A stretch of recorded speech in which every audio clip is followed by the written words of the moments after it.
ladies of LRC Church. It is my privilege this afternoon to share with you.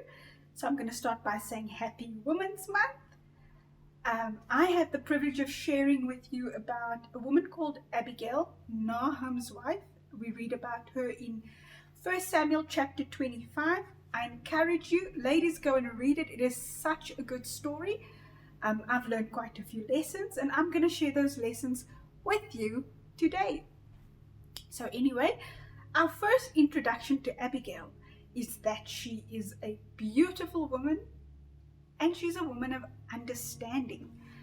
What a lovely description. Anyway, and her story is one of a woman who saves her household despite her husband's reaction to a certain situation. As the story transpires, one of her servants come to her and they say, look, this is the situation. David's men are heading here. They are going to kill us. And she then takes action. At this moment, as I read the story, the first thing I'm confronted with is the fact that her servant trusts her to speak quite openly about her husband. And my thinking is Abigail must have been someone who was approachable, and she must have believed, they must have believed that she was someone who was influential and could make a difference. Otherwise, why go and ask for her help? So that's just my take on it. But like I said, go read the story and explore it for yourself. Anyway, Abigail takes action. She gets supplies, gets her servants to send it ahead of her, and then she goes before David and she falls before him, and she then pleads with him for the lives of everyone on her property. In this, or David's response in this conversation, he says to her, "Blessed are you. You are a woman of discretion. You have saved me from bloodshed." And he says to her, "I will obey you."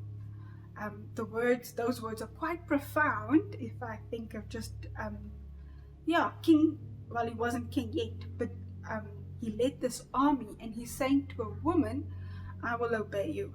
What an encouraging moment, I think, just for me personally, that she was that influential in that moment. Anyway, later on we learn that after her husband dies, that David sends for her to marry her. She must have made quite an impact on him in this conversation.